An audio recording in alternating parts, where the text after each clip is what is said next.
Tá gravando? Boa.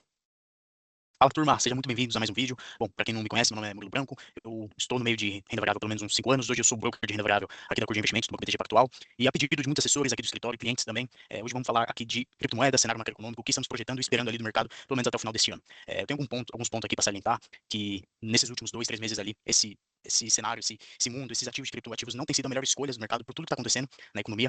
Então, bom, a ideia desse vídeo ali é passar nos principais pontos que estamos de olho e todos aqueles que estão afetando os preços dela atualmente. Então, bom, vamos lá, quando a gente fala do cenário econômico, a gente tem principalmente ali 3 pontos que estão atrapalhando muito esse ver do mercado para as criptomoedas. Primeiramente, é a paralisação do governo americano, o shutdown que a gente está tendo, essa negociação em andamento ainda entre Estados Unidos e China, também alguma coisa que está causando um certo alvoroço, também uma certa volatilidade. A gente tem algumas notícias pontuais que acabam mexendo nos preços ali, em horários intradiários também, que fazem muita diferença, e principalmente também, a gente teve ata do FONC, ata do cupom, a gente teve decisão de taxa de juros nos Estados Unidos, tudo isso mexe com o preço, mexe com a perspectiva de risco de todo o mercado. Aí quando a gente fala também de criptomoedas, a gente está falando muito também da última opção dos investidores, dos fundos, das grandes posições do mercado, para o apetite a risco. Então, se a gente está vendo uma certa migração ali do mercado de renda fixa para renda variável, com aumento do apetite a risco, a gente vai ver as criptomoedas basicamente sendo a última opção em todo esse mercado, né?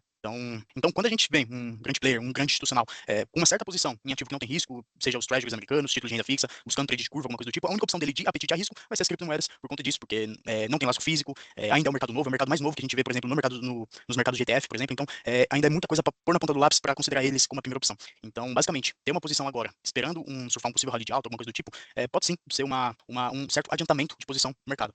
Bom, outros pontos importantes também que a gente deve entrar em consideração, eu vou até compartilhar minha tela aqui, seria a taxa de juros americana, que é basicamente esse processo que a gente está vendo. A gente vê que para dezembro, apesar desse número estar positivo, ainda é muito baixo para salientar um apetite genuíno a esse risco das criptomoedas, que seria só 62% da base aqui da base do mercado votando, né, ou acreditando ali no cenário de corte de juros de 0,25, tá, para a próxima reunião em dezembro nos Estados Unidos. Apesar de ser um número positivo, acima de 50% ainda é baixo, né, a gente tem que ver do outro lado ali quase 40% de apostadores ali dizendo, né, que pode se manter essas taxas. A gente vê as coisas melhorando mais no longo prazo ali, falando de janeiro até março, porém até lá o cenário já mudou, as criptos também mudaram e, bom, tudo isso afeta no aqui e agora, né, para a gente ter noção ali o que a gente está projetando, o que a gente acredita mais nesse cenário e como pode melhorar, é mais nesse prazo um pouco mais longo ali, que a gente fala ali a partir de 3 meses, que para ativos de muita volatilidade, muito risco, isso acaba fazendo muita diferença. Então a gente está vendo aqui uma taxa de juros que, historicamente, a gente está num dos maiores patamares ali da história dos Estados Unidos, pelo menos dessa história mais recente ali nos últimos 20, 25 anos. A gente vê também que há cortes, eles estão acontecendo, porém a gente ainda está à mercê de muitos mais fatores ali para ajudar e fomentar ainda mais esse corte, esse apetite a risco e de fechar mais essa liquidez,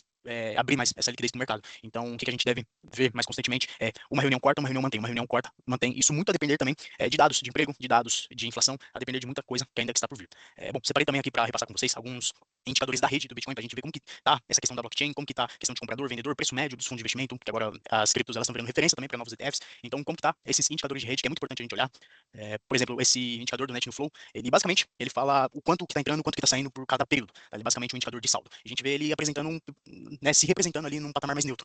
Hoje a gente vê questão de algum $1 milhão negativo, então é um saldo baixo pro volume que o Bitcoin negocia hoje no mundo inteiro, mas a gente viu nos últimos 4, 5 meses ali uma exposição muito grande a partir de junho e agora, né, com todos esses acontecimentos, uma exposição um pouco mais negativa, tá? A gente tem um outro indicador também que complementa esse aqui, que é o MVRV também, que ele mostra basicamente ali a ponderação do custo para adquirir essas operações. A gente tem um número em mente ali, que quando ele chega próximo de 1, ele está, bom, extremamente consolidado e a gente vê uma boa perspectiva de compra, principalmente quando a gente fala de acumular preço médio no Bitcoin. Então a gente vê ele hoje cotado a 1,80 e ele está caminhando para um cenário mais de acumulação. Então, esse indicador aqui, ele basicamente está nos dizendo que ele está caminhando pro caminho certo, pro caminho que a gente pode comprar Bitcoin ali com segurança, não só Bitcoin, mas eu me refiro também às outras moedas, como Ethereum, Solana, Avax também, que é um pouquinho maior, tá ganhando espaço no mercado, Uniswap também, bom, enfim, aqui também é um indicador de rede, se eu não me engano, um dos mais importantes ali, que ele não foca no Bitcoin, mas ele fala ali da rede como toda, da maior rede ali que a gente está falando, que é uma rede super importante para as criptomoedas e super importante também para as IaaS, para a blockchain em si, né, que é a rede do Ethereum, tá? E, bom, basicamente, esse indicador, ele fala o quanto de moeda está disponibilizado ali para stake. E a gente vê que em todo esse período ali, basicamente, desde agosto, está totalmente estabilizado. Então, o que a gente tem de staking hoje, que é basicamente moedas destinadas ali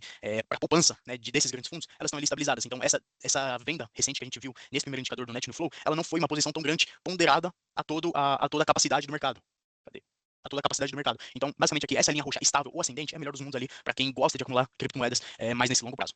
Bom, e com tudo isso, a gente entra mais num indicador um pouco mais técnico, que seria o melhor momento ali para poder comprar. Mas antes disso, eu quero passar também um outro indicador, que ele mostra basicamente o saldo e a posição. Bom, então vou mostrar para vocês aqui outro indicador que basicamente mostra o saldo transacional entre o USDT, que é uma moeda de stablecoin, para as criptomoedas em geral, tá certo? Então, que é basicamente esse aqui, que é a dominância do dólar. Deixa eu compartilhar aqui de novo. esse indicador aqui de dominância do dólar, ele é muito importante a gente ter esse indicador em mente, e a gente vê basicamente que ele é o gráfico de Bitcoin, porém do lado inverso, para você ver o quão preciso que é esse indicador. A gente vê que toda vez que ele marca o fundo, o Bitcoin marca o topo. Toda vez que ele marca topo, a gente vê ele marcando fundo. Quando a gente fala em amparos técnicos, tá? Ele chega numa região muito importante, apesar de tudo isso que eu falei, ele chega numa região muito importante de preço dessas duas linhas de tendência de alta, dessa retração de Fibonacci, que também é de extrema relevância, tá, para o mercado. E ainda a gente vê um IFR, tá? Um indicador de sobre compra, sobre venda ali, chegando no patamar de 70 também, que é um indicador de extrema sobre venda, no caso, sobre compra, perdão. Então, bom, em amparos técnicos, basicamente a gente vê que a dominância do dólar está perdendo força, tá? A gente pode até olhar períodos mais curtos aqui, como diariamente. A gente vê que ele vem perdendo força, vem cada vez demonstrando mais pressão compradora para quem mais pressão compradora ali nesses candlesticks, e a gente vê que tudo isso pode se tornar favorável, tá?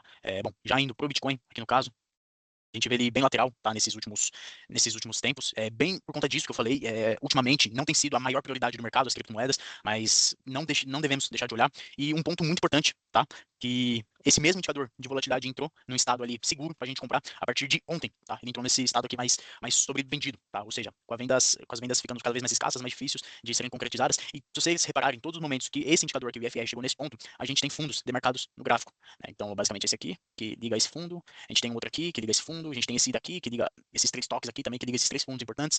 Então, basicamente, a gente está chegando numa região boa para se comprar Bitcoin, não só por conta desse indicador de sobrecompra ou de sobrevenda, tá? Mas também muito por conta da região gráfica, tá? Essas três médias aqui que eu estou usando, essas quatro médias, na verdade, que eu estou usando, basicamente são as médias mais utilizadas no mercado mundo afora, tá? Pelos analistas técnicos. E os melhores pontos plausíveis para se ter Bitcoin são comprando toda vez que ele chega nas linhas roxas e principalmente na rosa. Então, poxa, quem tem o seu preço médio atrelado a essas linhas, toda vez que ele chega nessas linhas, eles compram, e você vê que o Bitcoin respeita essas linhas por conta das pressões compradoras que tem já engatilhadas e postas já no book de oferta nessas médias, a gente vê bons momentos para comprar e novamente a gente vê a história se repetindo. Bom, e outro argumento também que entra junto nessa nossa tese, nessa nossa análise, é que todo final de ano, basicamente, a gente vê um certo rally de alta, certo? Então, basicamente, ali final de outubro, começo de novembro, geralmente a gente vê um rally de alta muito forte, tá? Nas criptomoedas até março, fevereiro, tá? Alguns são mais curtos, termina em janeiro, a gente vê um rally de alta nos mercados por inteiro, tá? Que é sempre interessante a gente surfar esse movimento. Então, por exemplo, começo de novembro, tá? 14 de novembro de 2023, tá? A gente viu uma forte pressão de alta ali acontecendo até abril, né? Um outro exemplo aqui, outubro, final de outubro até janeiro, fevereiro, março, mais uma fortíssima movimentação ali desse mercado. Então, a gente vê uma outra movimentação aqui também ao final de outubro de 24, tá? Final de outubro de 2024 a setembro, 14 de outubro, de final de março até janeiro, ali um pouco mais curto, mas um rally que subiu 75%. E olha que nas perspectivas esse foi um dos menores que a gente já viu na história do Bitcoin. Eu posso voltar anos atrás aqui, até 2016, 2017, que todos os anos basicamente a gente vai ter rally de alta. E isso se espalha não só para Bitcoin, mas como para Ethereum, Solana, Avax, Uniswap, Ondo, todas as moedas ali que estão nas nossas carteiras recomendadas e que a gente vê uma tese muito forte por trás para manter a posição e continuar comprando, principalmente nesses períodos. Tá? Apesar do cenário ser conturbador, tá? Mas a gente vê ainda que os fundamentos estão fortes, né? Então, bom, não adianta só porque a gente tem um cenário um pouco desafiador a gente cancelar, fechar nossas posições, sendo que a rede continua forte, sendo que o indicador mais importante ali pro futuro desse mundo das criptomoedas continua estável e forte como nunca, entendeu? Não faz sentido nenhum a gente desfazer nossas posições ou deixar de participar desse rally de alta. Bom, mas contudo, todavia, é muito importante que a gente haja com muita conduta, cautela e que a gente se mantenha também em linha de todo o mercado também, tá? E também a gente não migrar tudo, né, de uma vez, a gente tomar consciência que esse é um mercado novo, é um mercado que tem risco, apesar de ser um mercado forte, que tem muita tese, que vem ganhando muita fama e ganhando muito espaço também no mercado, principalmente nesses últimos tempos, é muito importante a gente entrar com um pé de cada vez nesse mercado e saber o que está fazendo. Então, poxa, vai se expor, não deixa de consultar seu assessor de investimento. Eu também estou à disposição para eventuais dúvidas mais pontuais, dúvidas de posição, preço médio, ou até uma análise ali mais aprofundada no seu preço médio, nas suas posições até. Então, a gente vê um cenário meio conturbado agora, mas por outro lado a gente não vê momento melhor para comprar do que nesse preço médio que está agora. Tá? Bom, basicamente ali é isso, e a gente já vê um certo rally de alta se construindo aqui na Bolsa Brasileira, lá na Bolsa dos Estados Unidos, apesar com toda essa conturbação, é que, como eu disse, porque as criptos não estão acompanhando ainda, por causa disso. Entre todas as opções de maior risco dessa transição de renda fixa, os investidores saírem dos treasuries para buscar mais apetite a risco, as criptomoedas, elas são as últimas opções dos investidores, tá certo, galera? Quase 20 minutos de vídeo aqui, a intenção não é tomar muito tempo de vocês, mas é mais fazer uma análise rápida e direto ao ponto, mas também não deixando de abranger ali tudo aquilo que realmente é importante. Bom, se você gosta de mais vídeos assim, comenta aqui embaixo desse vídeo, compartilha com um amigo também que está querendo comprar criptomoeda ou está precisando de uma boa e especializada ali assessoria de investimentos, não deixe de contar aqui com a gente, tá certo? Bom, pessoal, muito obrigado por você assistiu até aqui, forte abraço, tamo junto e é só o começo.